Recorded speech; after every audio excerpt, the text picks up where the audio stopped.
Very nice to come here and see you guys learning so nicely. It's pretty, you give me big chizuk. I was supposed to give you chizuk, you give me chizuk. Let me ask you a couple of questions. You don't have to answer, you can answer, you don't have to answer. Anybody here gonna finish the entire Torah in your lifetime? You guys expect to finish the whole Torah? I don't see anybody jumping out of the chair to say that they will. Yeah? Think so? I hope you say yes. I hope you say yes. Most boys say no. And then when you think about it, they're probably correct. How many people do you know that finish the whole Torah? I don't mean the Torah, I don't mean Chumash. I mean Chumash, Nevi'im, Ksuvim, Shas, Bavli, Yerushalmi. This is the way the Shulchan Aruch Harav says it. That's what you're supposed to know. Okay? Bavli, Yerushalmi, Midrashim, Rambam, Shulchan Aruch, Shas. Shas we said already. Tanakh. Yeah? You think you're capable? Yes? You think? They can Everybody can do it. Yeah? Do you plan on doing it? Yes? Okay, gewaldig. I hope that would be the case. But in the history of Klal Yisrael, how many people do you think did this? Not too many. A handful, right? So it's a mitzvah that we're supposed to do. So we're saying that Hashem gave us a mitzvah that almost nobody in the history of Klal Yisrael ever accomplished. Can that be? I don't know. So let's hope you guys are all will fulfill your goals, Bez Hashem, and you'll be able to finish the whole Torah. But for those that didn't, so what's going on? What's a pshat? Does that really mean that I don't even know how many people in Klal Yisrael are capable of learning the entire Torah? Right? So how could that be? This question bothers me a lot because I hope I'm going to try and finish the whole Torah. It hasn't happened yet. Maybe you guys give me a bracha that it should happen, but I hope eventually it will happen. But it hasn't happened yet. So how am I supposed to feel? How am I supposed to feel about my Torah learning if I'm not going to get to the ultimate goal? But I'm not talking about just doing it like, in a daf yomi, which is nothing against daf yomi. Daf yomi is wonderful. Meaning, I'm talking about knowing the whole Torah, the Kol Torah. Kula. Very, very few people ever accomplished it. Right? So it's a little bit sad, a little depressing. Yes? No? Yeah. What a bunch of well-behaved guys. They don't even talk when you ask them to talk. Right? Very good. Okay, so maybe I have a little thought. It's my own thought. So like I had a disclaimer. When something's my own thought, it's totally up for grabs. If you think that what I'm saying is totally off, you please let me know. But this is the way I'm mechazik myself. I figured I'll share it with you. There's a fascinating piece that the Chofetz Chaim writes, where he says, and others also bring it, but the Chofetz Chaim writes it actually in Hilchos Shabbos, not Hilchos Shabbos, in the Shem Olam. The Chofetz Chaim has a lot of other svarim other than Mishnah Brura and Shmiras Halashon, and he has, one of them is called Shem Olam, which is different I guess speeches, if you want to. I don't know if he spoke, but he wrote them over to be mechazik people. And in there he writes that if you learn when you're supposed to be learning, then you will get schar for learning even when you're not learning. Right? For example, you guys sat here tonight, learned the Motzei Shabbos. It's not easy to learn on a Motzei Shabbos. And now you're getting ready to go to, you're going to go to Malka, Mitzvah, and then you're going to go to a gym or whatever it is and play ball. Are you going to get schar for learning while you're playing ball? What do you say? Yeah. So the Chofetz Chaim says yes. I mean, he's not discussing ball playing, okay? But what he does say is that when you learn when you're supposed to learn, like on a Shabbos and on a Motzei Shabbos, or for those that are working, they learn before work or after work, or both, and then they have to go to work. So he says that you will be getting the schar. I'm assuming he means the schar in the next world. You will be getting the schar as if you learned. Meaning, as long as you show that when you're supposed to learn, you learn, then When you need a break, because you need to play ball to be healthy, etc., or you need to go to work to earn a living, you need to help out at home, you will continue to get the schar as if you learn. Now, how does that schar manifest itself? I don't know, but what I'm thinking is that if you tried your hardest in this world, then in the next world you will get all the knowledge of as if you learn. But that's my own spin on it. I don't know if I'm right or I'm wrong. I hope I'm right. I really hope I'm right. Otherwise I'm really in trouble. But meaning the Chavetz Chaim says you're getting the schar as if you learn. And the Steipler is Reb Chaim Kanievsky's father. The Steipler is going who said, he says it's more befedish that you will in a different Gemara that he's trying to explain. But he says that in the next world you will get the schar as if you stayed learning the entire time. For example, you learn tonight, the first hour after Shabbos. Then you go play ball because it's for your health, and then tomorrow you can come back, relax, and you can learn better tomorrow. Then you will get the schar. So what's schar? So let's say you would have learned a half an hour of Gemara tonight. Had you stayed in Bismerish, you would have learned another half an hour, let's say. But instead you went and you did a mitzvah, whatever that mitzvah is, or whatever it is that you needed to do, so then that schar will come to you. So yes, in this world, we may not necessarily see the schar, see the fruits, but I would think that in the next world you will, and it will be as if you learn the entire Torah.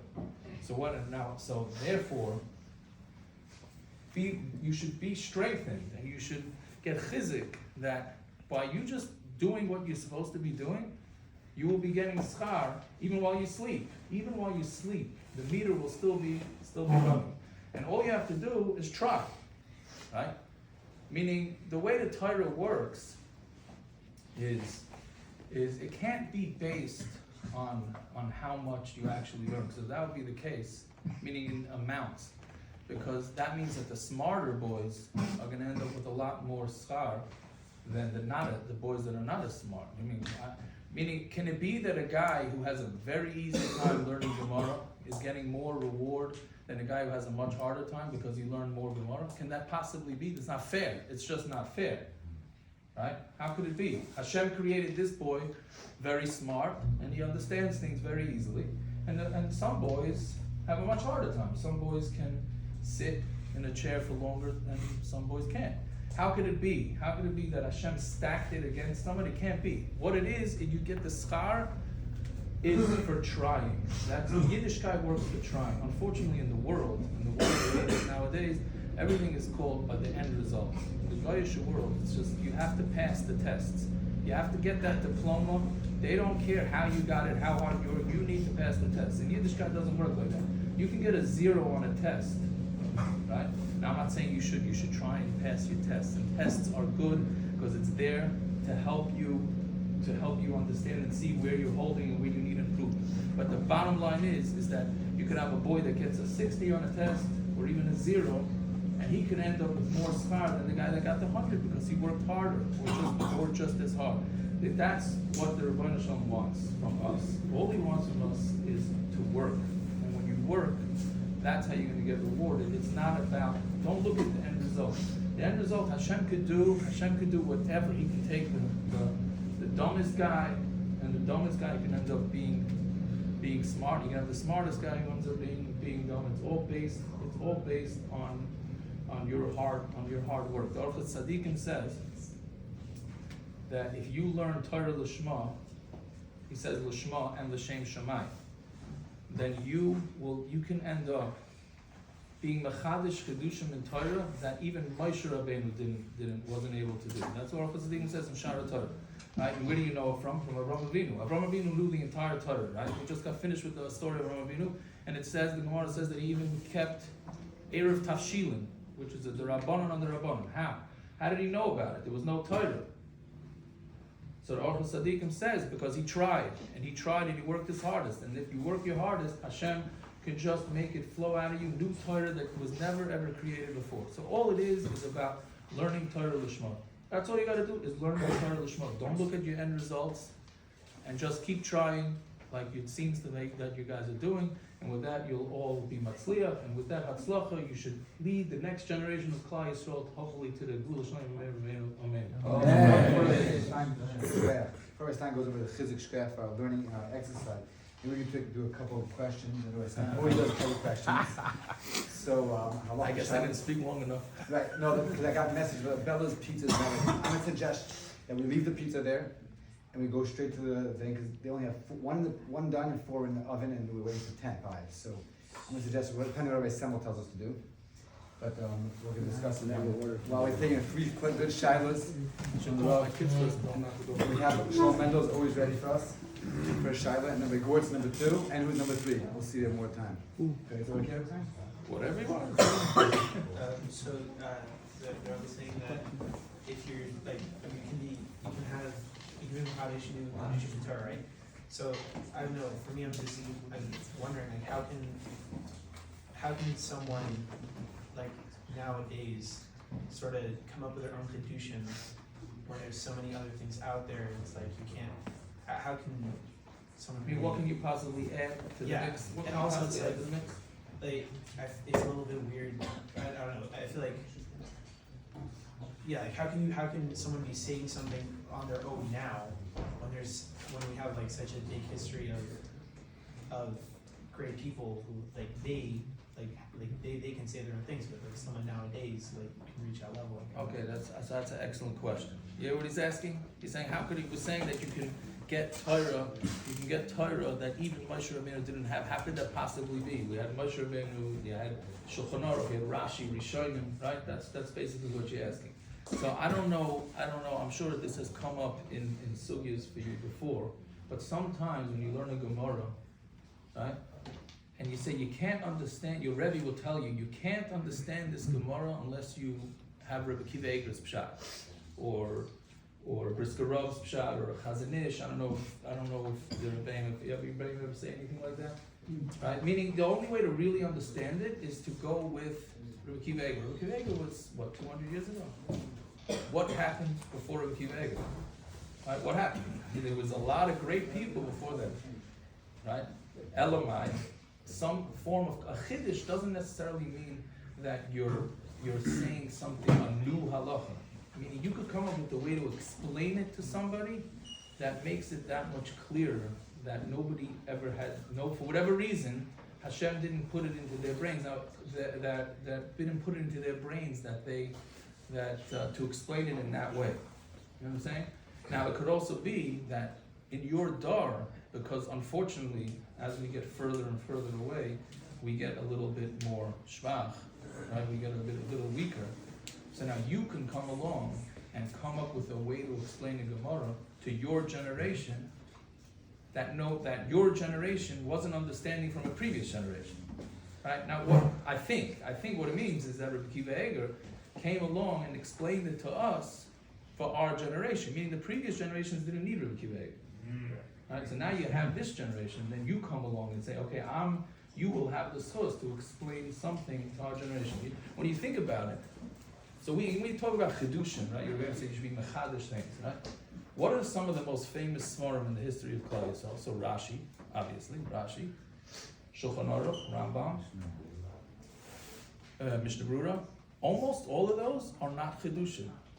That's all it is a Rashi Kemat almost never says anything on his own. In Rashi on Chumash, all he does is tell you Midrashim. All he does. I'm saying, when you think about it, he took all the Midrashim and put it into Rashi. Very rarely does Rashi say his own pshat. Shulchan Aruch is taking what he took from the Gemara, what the practical halacha is. The Rambam, the same thing. Mishnah Brura, the same thing. So Chiddush doesn't mean that you have to go say like, wow, like I'm going to say that day is really night and night is really day, and I'm going to somehow explain how when it's really dark outside, it's really light outside, right? And that's not, when we say Chiddushim, it just means a way to teach Torah in a little different way. Does that make sense? Okay, good. So there's been just a little discussion in Yeshiva lately. I'm curious for the background of it. The Rosh Chodesh is a mitzvah deraisa. So how come, and just push it like the background, why has it not been miskabel, particularly among Ashkenazim, but in general? Why is the minhag in Maisa, at least in Chutz La'aretz, we don't do it? Everybody knows what Chadash Yashan, the other knows. You guys know what Chadash Yashan is? Just, Oh yeah, I'll just explain. It's very yeah, simple. it makes me It's very appreciate simple. it. You might Yeah. hear what somebody says is it Yashan or not, right? So now when you're eating in yeshiva, you might get a question: is this food Yashan? Meaning, how old is the food that the yeshiva is serving? That's not the Yashan. That's not that the we're Yashan. knocking on. I have a family member because his mother always brings out frozen food. So when they do that, they sing happy birthday, how old are you now? Right, to the mother, to see that. That's not the Yashan that we're talking about, okay? Yashan is basically that any grain, let's say somebody plants grain right now, so you're not allowed to eat that grain until after Pesach, until after the second day Pesach. In Eretz Yisrael, third day here, right, because it has to be Yashan. It has the first, meaning when anytime we eat anything, so you have to thank the Rabbanan. So that before you can eat any grain, they have to bring the carbon omer, which is where the Sfiras HaOmer, that's where that comes from. Because they have to bring the carbon omer. Anything that was grown before that omer becomes mutter. Until then, it's asr.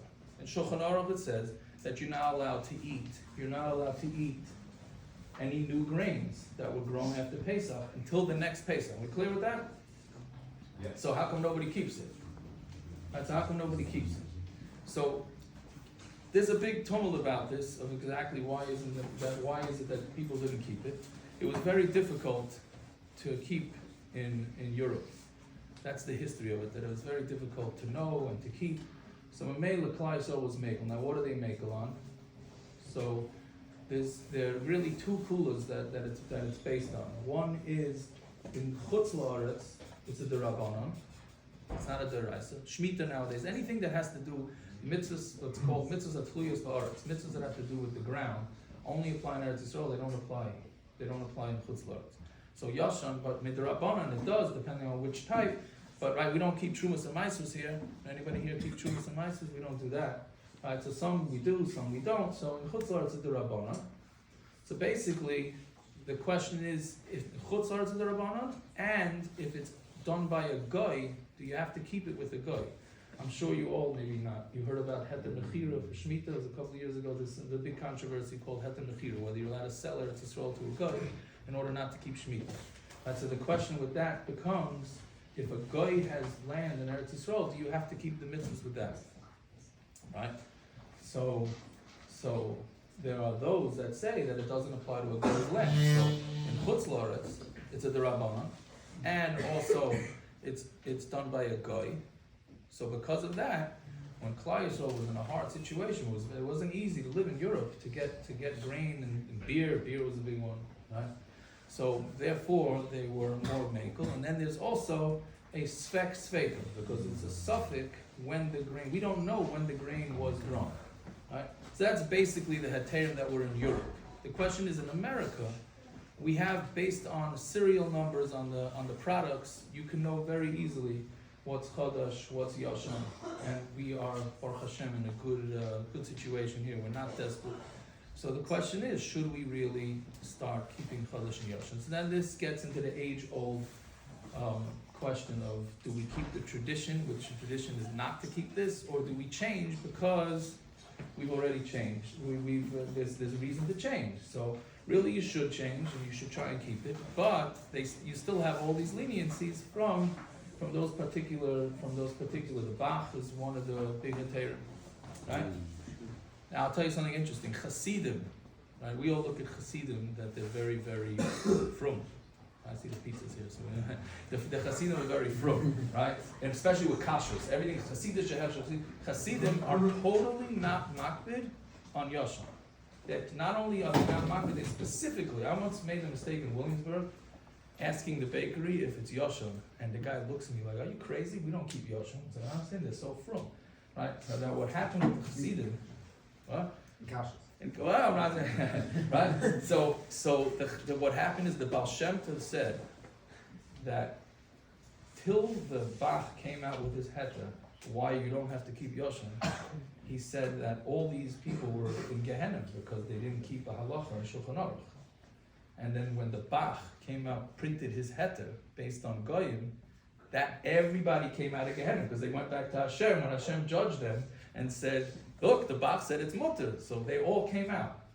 So the Chassidim, the Baal Shem Tov said, if we're going to stop it and we're going to keep Yashem, all these people are going back to Gehenna.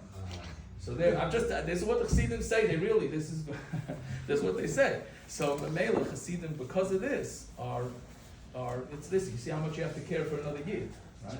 You want to be from, but If you passed away, you can't. what? Correct, right? Even those that were they're already in the next world, they're still concerned. So whatever you want to take with that Maisa, but that's what the Chassidim are not Maisa. One more, or we're going to pizza? Okay, so, yeah, we can do it personally, because we have a tight schedule, we have a lot of activity.